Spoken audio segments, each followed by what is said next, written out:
I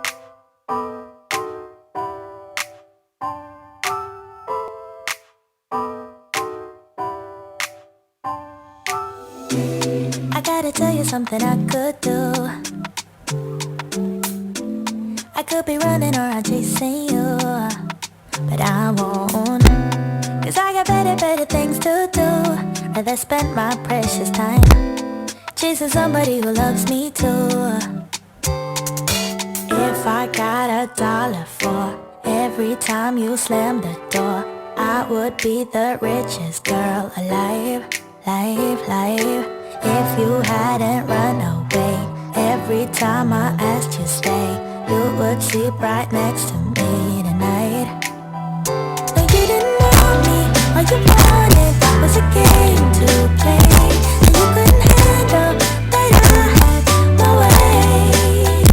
I found your magic and your side chicks, I'm a winner, babe. No, you didn't win this, it's a part of the game.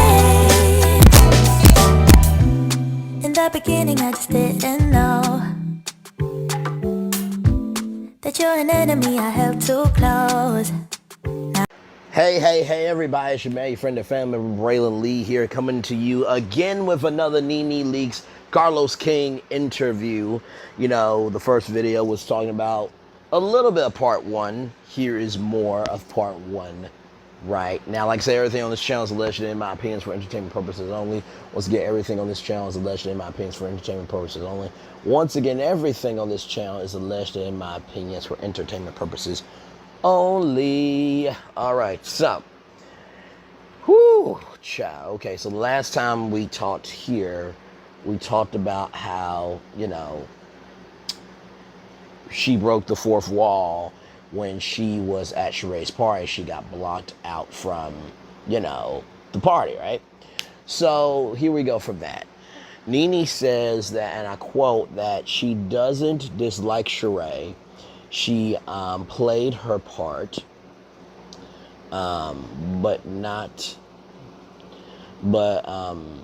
she played her part, but she's the last OG that they could get for the show, right?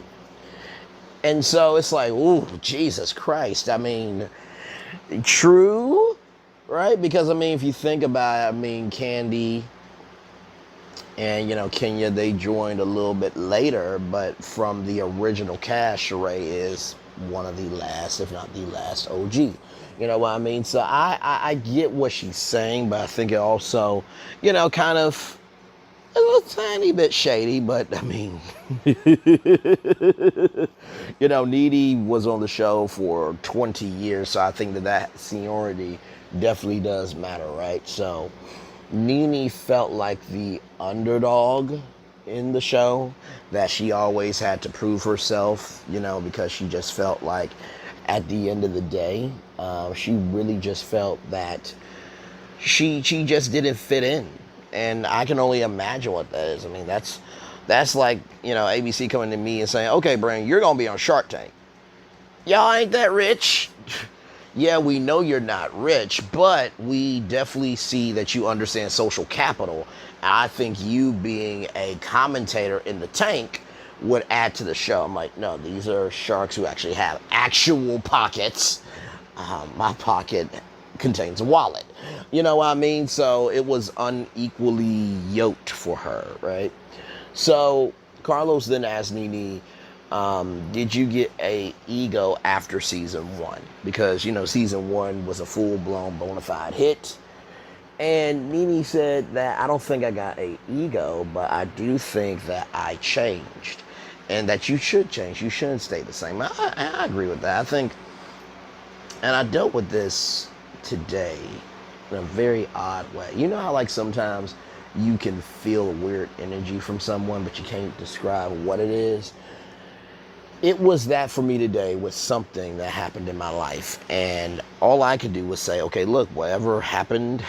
I'm sorry, and I want to be a solution, but it seemed like that was the close of that conversation. And what you have to understand is there will be some people that will have a masterpiece of who you are to them in their head. No matter how much you can evolve and become better and, you know, understand that you're responsible for what you do, it is really just a crying shame that this is the society we live in, that just because at the end of the day,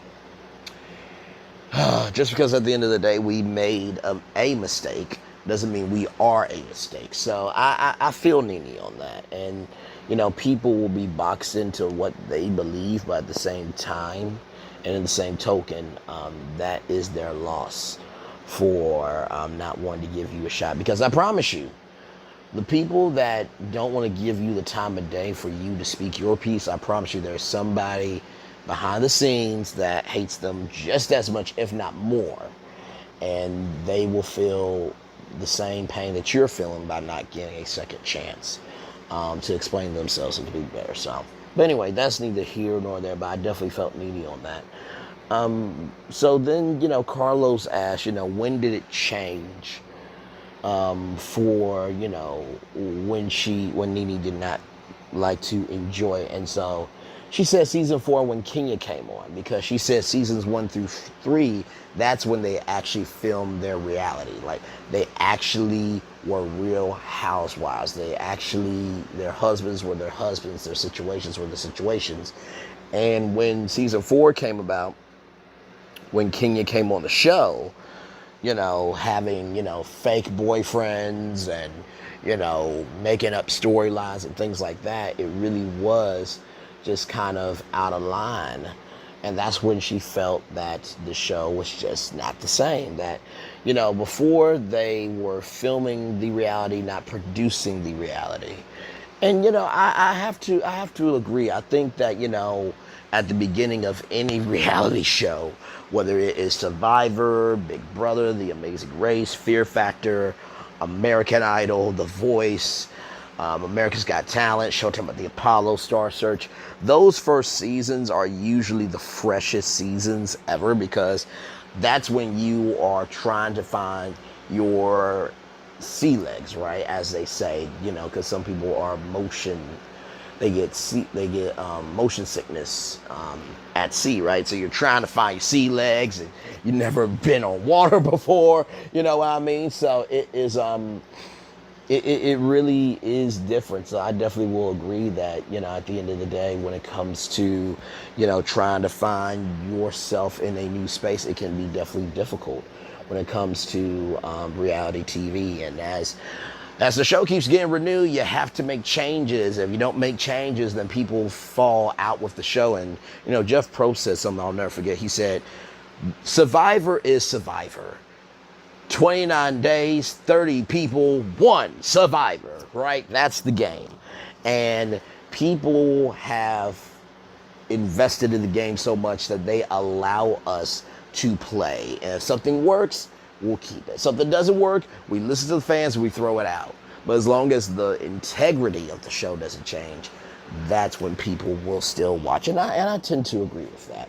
So then NeNe says that she, for her first season, right?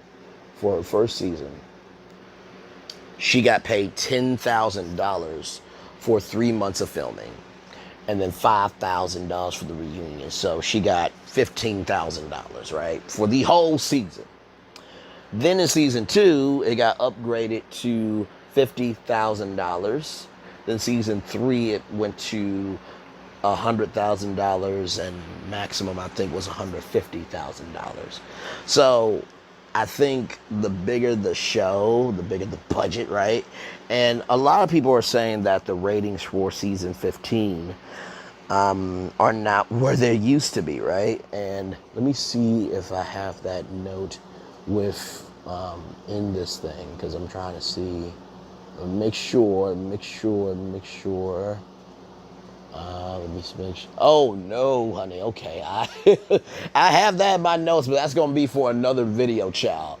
I'm trying to stretch this out until, you know, August 1st at 9 a.m. Okay, so where were we here? Okay, so they were underpaid because they just didn't know what, because it was just the first show. They had only one production van to get the housewives around. And the events they did were out of their pockets. So whether it was a party whether it was a girls' night, whatever event that we saw within the first 3 seasons, they were doing this out of their own pockets. It wasn't production setting up these events for people to go to. So, then they talk about, Cynthia Bailey, who Cynthia Bailey is no longer on the show. I think she's coming back as a friend of the show, in, Real Housewives of Los Angeles, you know what I mean? With the beautiful Garcelle Bouvet. Really, I think Garcelle and Jamie Foxx should be married already. That's just me personally, because Fancy and Jamie, you know what I mean? So that's just my personal point of view. Let me know about your thoughts about that in the comment section below. But NeNe hanged out with Cynthia Bailey, and NeNe said that, Cynthia Bailey was too quiet and Peter was too much. NeNe said, had Cynthia not been with Peter, she would not be a housewife. And off camera, Cynthia holds their own, or holds her own rather. And listen, I think on reality TV, we only get the portrayal that that star wants us to see, right? Because it's an hour with commercials, 40 minutes without commercials. And I think at the end of the day, we all want to portray something good enough that people will keep investing into us. And I think the reason why people, do these portrayals of what we want to see is because they know if they bring out the real them, we are going to criticize them. You know what I mean? Sadly, that's the society we live in. But, in the same token, it really is... you should be yourself, but we live in such a society. If you make one wrong move, if you say one wrong thing, if you do something that to somebody sitting at home doesn't look right, you're blasted through social media. And then Peter and NeNe bumped heads. So it was like, I don't like you, you don't like me, okay, cool. And NeNe says that they are still like that to this day. So that's a little bit more of part 1. I hope you guys are enjoying this. Like I said, I know that there are people who did the full review, honey, of the first part. And I know over on this channel, you guys are about quality, not quantity.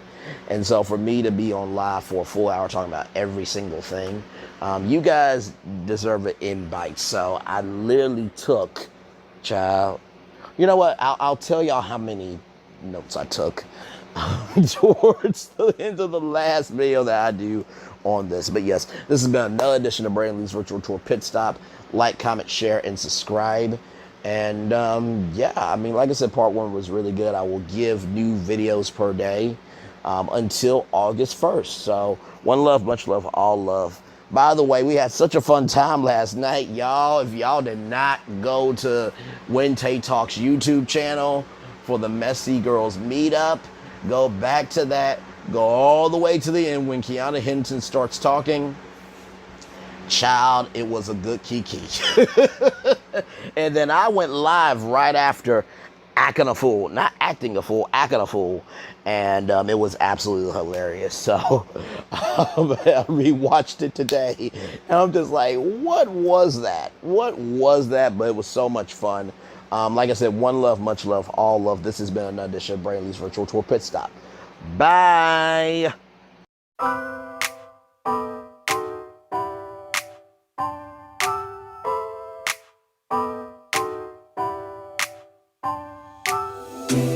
I gotta tell you something I could do.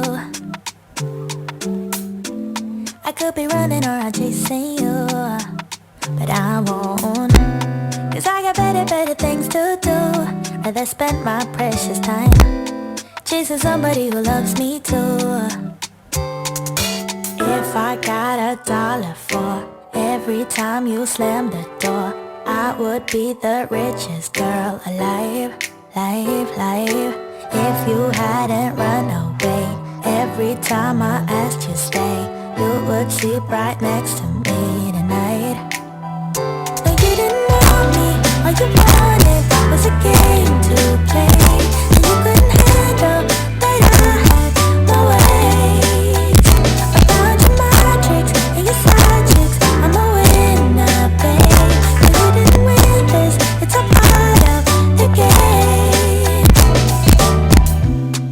the beginning I just didn't know that you're an enemy I held too close. Now I'm